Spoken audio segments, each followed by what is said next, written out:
Live in the group. Good. Cool. All right. Well, I'm going to start the podcast. And we'll get rolling.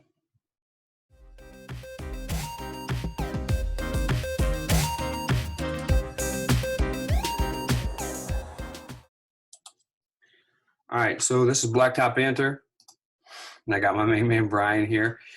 We're going to check this thing out and really kind of dive into what I can't say you got to remember, Brian, I can't say We're going to dive into what we should or shouldn't do and how we should act, I believe, with our businesses here.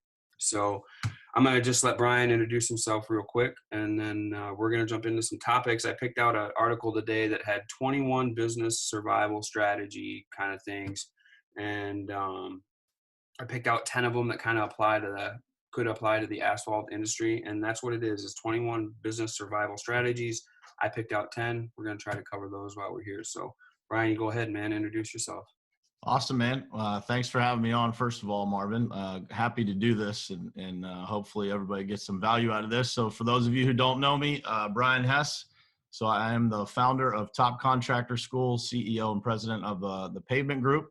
And we're a asphalt maintenance and concrete provider nationwide, and just enjoy being part of the asphalt maintenance industry. I've enjoyed watching this dude's journey along the way here, and really enjoy what he's doing and bringing to our industry. So, man, I truly and genuinely appreciate you giving me the opportunity to be on here with you, and hopefully bring some value to people in our industry.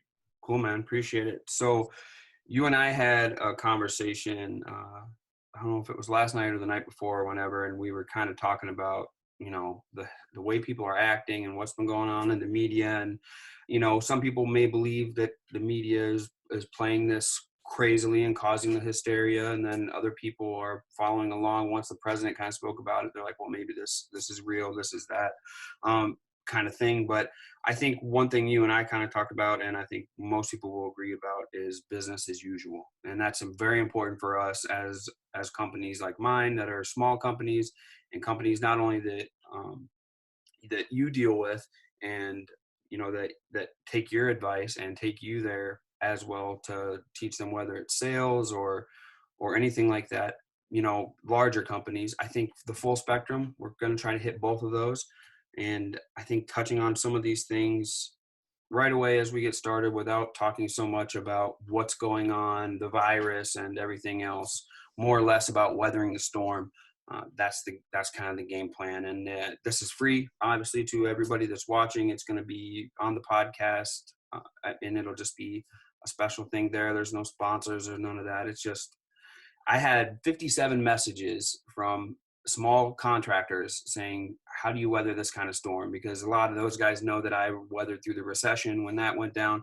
And this is kind of has an eerily kind of same feel to that for me. So let's just start right away. And we're going to go to figuring out, well, maybe one of the very first things. And I don't want to say we're there. We're not even there yet into the thresholds of these businesses falling apart or doing whatever they are. But one of the things we kind of want to touch on is, if we are going to run into a wall, or if we are going to run into some stuff, is reinventing your business. And I don't mean the entire business, but maybe just your business model, maybe, or the services that you are there for. So that's kind of one thing that we did. We took on striping, and we had never done striping before. We always subbed it out, but during some of those times, I have a feeling I should have probably striped myself, now that I know how easy it was for me to do it.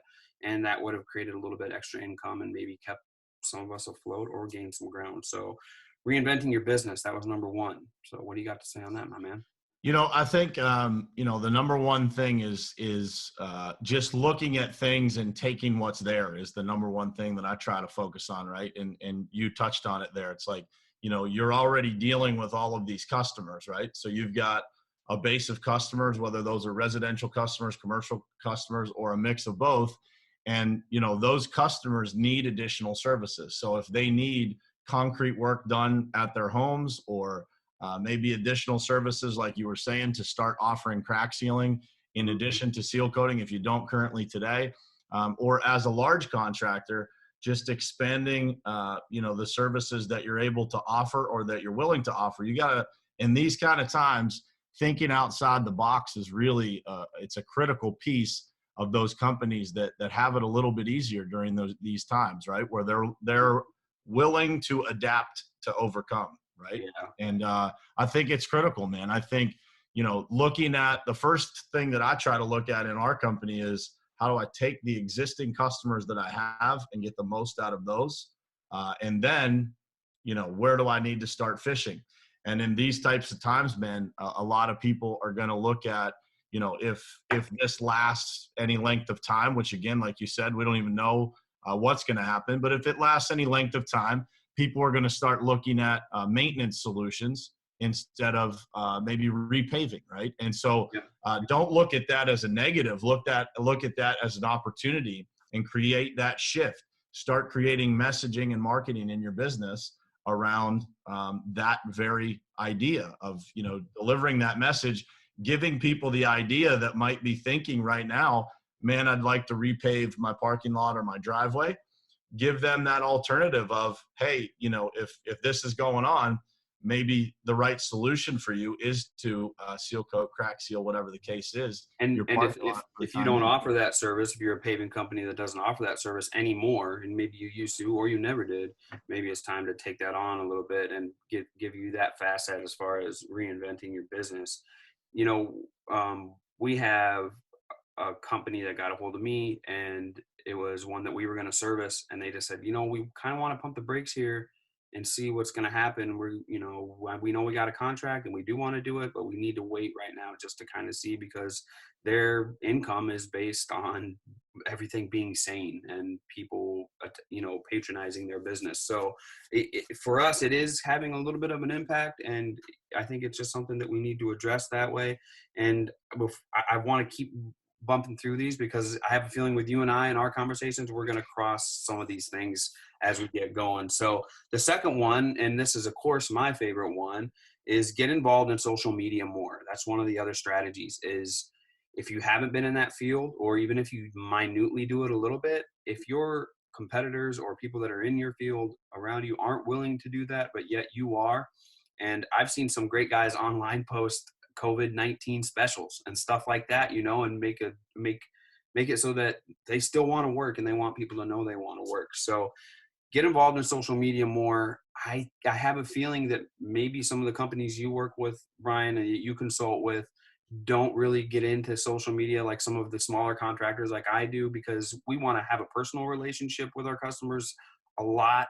That way they feel like they know where we live and what we do and they trust us. What would you recommend with bigger companies getting into social media more? Yeah, and I'll be honest, man, when we started the pavement group, it was something that we went back and forth on, because we made an investment into getting training on social media, like how do you actually do this? And the guy, I actually just had the guy that we started with on my show the other day, and he, when I started, he was like, man, this is going to blow your business up. And I told him on the show, like, I did kind of feel like he was maybe full of shit a little bit, because, obviously you're paying somebody to train you. They're going to tell you all of these things. But as we got started, it cascades to every single type of client is what I would tell you. We've gotten a lot of business off of social media, and it's not just, the people you would expect. I mean, we've landed, very large clients off of social media, where the facility managers have either sent me a direct message on LinkedIn.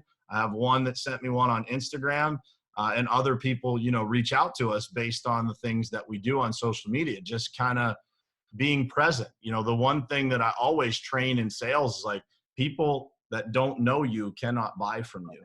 It's that simple, right? And so social media is one of those things where you have the ability to stay in front of people, just like you're saying. We're going to put out some content this week that's just normal run-of-the-mill stuff like we normally would, who we're bringing on as customers, what we've got going on, because I want to create that environment where people feel normal, like this is just everyday stuff. And so I think that people way underestimate the power of social media, and for those people that feel like they want that personal relationship, don't just connect with your customers on your business page, do it on your personal page, and bring it into that personal relationship, because, you know, I call it digital duplication, right? It's like taking who you are as a person and digitally duplicating yourself online, not just for your company, but you as a, what they call in today's world, a personal brand as well. And it really helps you. It helps you connect with people on a deeper level. If I know about your children, Marvin, and I know where you live and I know your story on a personal level, I'm a lot more likely to give you business over someone else that I don't, Yeah. because there's an instant level of trust there, from what they call in today's world social proof. Yeah, yeah. And I know that's, you know, I've been harping on that and actually taught about that for a while now. And I know that that's going to be a difference maker. So for us, our business, it definitely has been.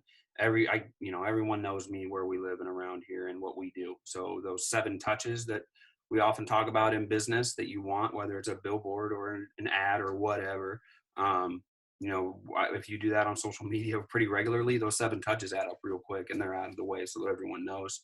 Yeah, and I would add there real quick, man, is like the outbound, like actually having real conversations with people on social. It's not just being there and putting stuff out, but it's actually interacting, like truly talking to people just like you would in person or on the street, you know. So as people are trying to get, you know, in these times, we may be in a position where, you know, that free marketing becomes really, really important, you know, and being able to get that out there is huge.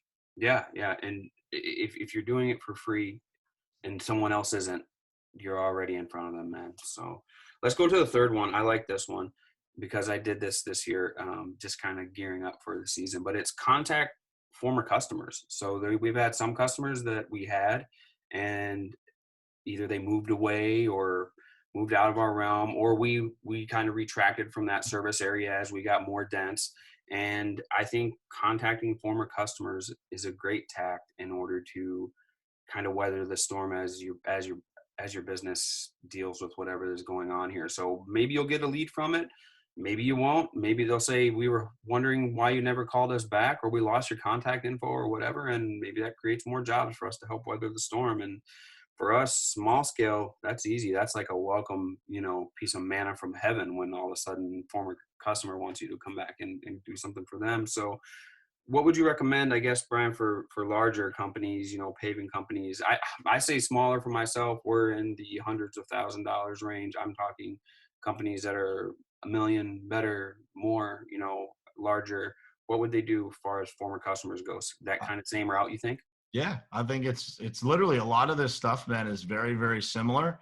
You know, I would say that we do it on a bunch of different angles. So, you know, if you're dealing with, you know, maybe homeowners that could or couldn't, I don't know, they could be more difficult to get a hold of for all I know. I don't know. I don't deal in that realm, but like in our world, some of these customers are really busy and they have a lot on their plate. So we use a lot of different approaches to create that follow-up. So like, you know, email, if you've got their cell phone number, I use selfie video. You've received them from me. I've received them from you, but you know, using that as a method to create a different emotional connection with your customers, right? Where, you know, it's not just you leaving them a voicemail or something like that.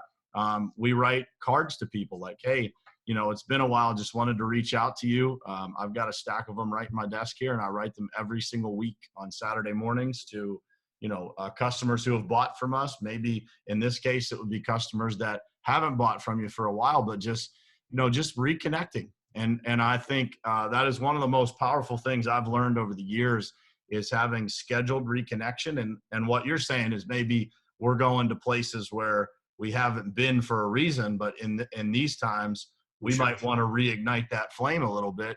And I see nothing wrong with taking every single approach that you can, from emails to phone calls to text messages to selfie videos to handwritten, you know, letters or cards or whatever. But creating a personal connection there in any way that you can, just letting people know that you're thinking about them. So this one that kind of leads into what is the fourth one that I have on the list, and that's call former prospects. So we keep track of every job we've estimated in probably the last 5 years. I didn't do such a good job before that, but as I got growing as a businessman, I realized, hey, this could be a pretty decent nugget of information you want to hang on to. So for me, we have that, but I haven't dug into that yet with our current workload. But depending on whatever the storm is coming, or if it does come, or if it passes, or whatever. And I mean, we're saying it for this storm, but man, it could be anything. Could be recession, could be whatever. And this is good business practice, maybe anyways, for growth. But call former prospects.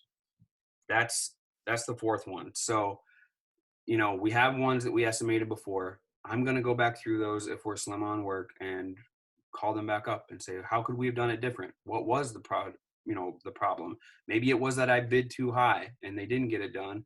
And we're willing to take it at a little bit less now so we can get the dang work. And we'll do 10 of those rather than worrying about doing 8 jobs to make up for it. We'll do those 10 and, balance that out. If you're hungry, man, there's not you. If you're gonna eat, if somebody throws you a bone, that's all there is to it. So call former prospects. That's mine. What do you want to say on that one, man? Yeah, I would say, I mean, you hit the nail right on the head as far as, how that goes. And I would say also, man, like if I look back, where you are as a company, those years ago when you've talked to somebody versus where you are now, it's a completely new at bat, right? So you have Oh yeah, we a are for sure. completely new opportunity. Maybe they've been following along, even though you didn't get the work. Maybe if you are on social media, they've been following along. They have a little bit more trust, and maybe, man, they made a decision to go with somebody else before, and maybe that didn't work out, Yeah, that well. So, I think that all of these things, it all comes back to everything we're talking about comes back to it's activity, right? And so yeah, if we summarize that and say, we're talking about how we should behave during the hysteria, the number one thing that we're going to continue to say here is you got to be active, man. You got to act like, this is a normal week. We got kids off of school, we got stuff closed down, and it's easy to take your foot off the gas. It's easy to say like, man, I don't know what's going to happen. As I said the other night on our call, like there were a couple contractors that said like, man, I feel bad even calling people right now. And I was like, bro, that is the wrong answer. yeah, Like you got to definitely stay on offense because, number one, like I just told you before we jumped on here, like we have a responsibility to keep these people focused too, right? Our customers, because they're going through the same hysteria. And as in my world, dealing with property facility managers, they're dealing with disinfecting buildings and, in retail stores. I went to Costco the other day and they got 5 people out front wiping down all the carts. So somebody has to organize all of that. And so we are, in a lot of ways, we're expected to be that calming, voice of reason, if you will, to keep them moving the train down the tracks. Because in the commercial world, there's people that if they don't spend that money, man, it can be pulled from them. And yeah. so they might want to spend it, but if you don't call and remind them, they might have, 7 other people calling them, and that's who gets their attention. That's true. Yeah, I think in that realm where if they have that money and they need to spend it, and they don't spend it, that's going to be one of the best things is just getting in touch with them. The main thing is doing work, and you're going to have to maybe do more work. But if you want to work at all, you're going to have to do more work in the office for sure and on the phone and everything else under the sun. So let's sneak into the next one, man. This one I like. It's team up with other contractors. So that's going to probably ring in a little bit more with smaller contractors like myself, because if you can work with the guys that are doing base work at a house or guys that are building the house, or if you have guys that are putting roof on the house, but they know you, or a plumber or electrician. I have an electrician that gets me work, and it's crazy to even think about because we're into completely different fields. But if he's someplace and he realizes they need it or they mention it, my name comes out of his mouth. Vice versa too, the same way. So make some connections. I'm always big about networking. You guys know that. But if even if you just call them or email them or whatever and say, hey, if you throw me a bone, I'll throw you a bone. Let's help each other out through this storm. Small scale, that's what I think I can do. Brian, what do you think? I think it's no different, man. I think that, one of the misconceptions of our industry, I believe, and one of the things that, I think that we are all trying to overcome is that we are always better shoulder to shoulder than we are horn to horn, right? Like, and when you can create alliances, that's how we function completely at the Pavement Group, pretty much, right? Like we do some stuff in house, but everything that we do requires partnerships and aligning with other contractors. And so, With that said, it's more important than ever to have those alliances, because those people are going to help you. You're always going to go further together than you are alone, right? There's the old quote, I think it's an African proverb. It says, if you want to go fast, go alone. If you want to go far, go together. And, that is, it's a critical thing that if we don't get it right in our industry, you fracture that whole thing. And the customers suffer from that too, right? Because we're not as good of a company if we don't have those alliances and work together to make us all more successful. Most definitely. All right, this one I didn't even like to write down because I know you're going to be like, this. You hate even the thought of having to do this. But I'll give an example. So it's this number 7, by the way. It's streamline or cut overhead where possible. So for me, last night we're getting some trees removed on one of our properties, and we have probably 15 trees to go, but I really only need 3 of those suckers out of the way and 1 stump out of the way. So the contractor asked me to mark these trees so that they knew which ones I wanted. And I'm pretty famous, I guess, for if I go all the way, take them all, do everything. And I spare no expense when I want something one way. But for the first time in a lot of years last night, I was like, all right, we can afford these 3. We're going to need these 3. Let's not do everything else. I'd much rather take our funds and put it more towards marketing or towards our payroll or whatever. So I hate that. I hate even the thought of it. I hate even having to say it or even writing it down, because for me, it feels like taking my foot off the gas, but then I realize it's not. It's being tactical, and we want to survive by being tactical. So that's one of mine. For our small companies, that's stuff we can do. Bigger companies, I have no idea how much this entails. Brian, you want to hit on that for me? Yeah, I mean, I think it's just looking at every decision through the right lens. And what you're saying is like, you could look at it and say, man, I feel like I'm taking my foot off the gas. Or you could look at it and say, I'm giving myself the ability to put my foot on the gas in the right place. As opposed to, there's lots of things when everything's going well, there's lots of things that we don't pay attention to, right? We'd love to be able to say we pay attention to everything, but the harsh reality is we don't have enough time to keep our eye on every single ball that we've got in the air. Right. But when it comes down to this, man, we will evaluate everything from, traveling to this to, how do we make all of these decisions? So, we've got customers all over the country, and, that will dictate how we handle certain things, right? It would be easy to quickly just jump on an airplane and go somewhere. With travel restrictions, with all of these things going on, you have to evaluate all that stuff on a case-by-case basis. And that's what, we're expected to do as business leaders or as participants in the business, is to be aware of the surroundings, man. And there's no shame in evaluating all of those scenarios. And I would applaud you, dude, for making that decision, because it's easy to say, just go do it. Right. And then a month down the road, you're like, man, I wish I had that $1,000 to, buy this extra piece of equipment that I need to do a service that I wasn't expecting to do, but now I, may want to do it. All of these little decisions they can make an enormous impact in your business over a period of time. So I think it's important.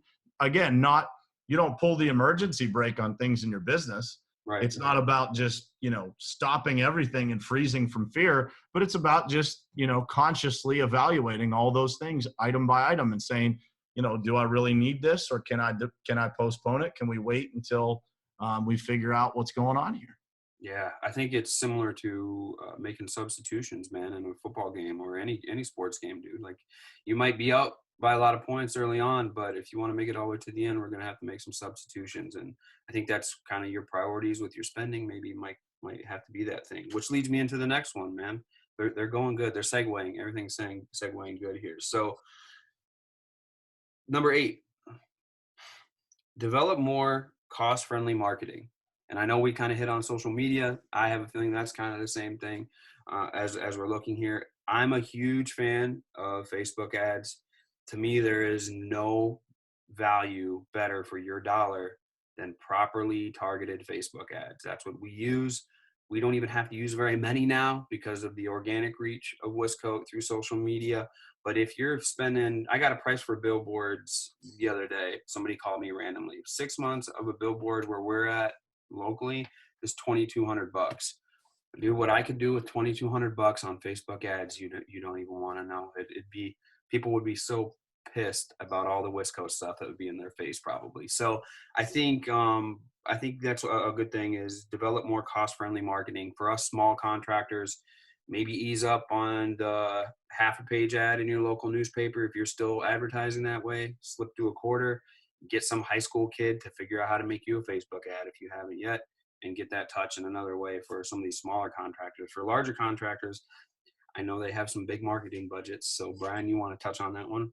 Yeah, I would tell you this, man, in these times, and I would say regardless of the times, the number one simple best marketing advice that I would give you is two things. Number one, everybody obviously needs a digital footprint. So your website, social media pages, things like that. But when it comes down to it, man, when we are up against it at the Pavement Group, the number one thing that I do, brother, is right here.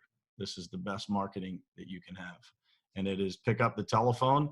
And it doesn't matter how inexperienced or experienced that you are, cold calling and introducing yourself and your company to new people is the single most effective and trackable way to do marketing, right?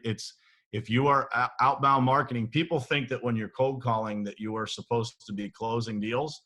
And what I always tell people is this, man, your goal when you are cold calling people who are new to your company is to introduce yourself and your company to someone who doesn't currently know you today. And as you do that, you can really create a lot of momentum for yourself. And that is the most old school marketing there is, man. Not to say that, obviously Facebook ads and things like that, but I would take it a step further, man, and start with those things that are, the lowest cost that you can. So, email marketing, you can use like a MailChimp or something along those lines. Yep. Email marketing, if you got lists or previous customers like you're talking about, I would start there. And then I would literally, man, if you're calling commercial businesses, that's where I would go. I would go to the cold calling method. Also outbound on LinkedIn, Facebook, Instagram, anything, just outbound marketing, trying to connect with people that you don't currently have as customers today, or connecting with your customers that you do have on a deeper level, like you're saying, Yeah. So one thing we did today, I know you mentioned email, is I drafted an email for, talking about how we would still have business as usual during COVID-19. And that's going to go out if necessary. We still have a month here before we really get rolling. But if necessary, that's going to go out through an email blast, which is another touch, a form of them seeing us. It's going to have all of our letterheads, letting them know that we can perform whatever we do and close the deal and finish everything off without ever seeing anybody if that's what they require, and we want to be fully aware and let them know that we're fully aware that we can do whatever they need to do. We can perform what we do as work. And if it comes to where people are freaking out because they don't want to see people or be by people or whatever, we can still do what we can do. And I don't think it's going to get to that realm. I think we'll give it a couple weeks here, and I have a feeling we're all going to feel maybe pretty foolish for all this stuff. But during this thing, I hope so. I hope so too. During this, I have a feeling, we're going to evolve with some practices that maybe we haven't brushed up on in a while. Maybe some guys have never had to use before that are really going to prepare them for the future in a long business, hopefully. So. One thing Todd Gurrell just added in there, which is a great point, and referrals, like personal introductions from one customer to another. If you guys, in your case, maybe, somebody that's in a neighborhood or a board member from an HOA that could like literally introduce you to the entire neighborhood to do it.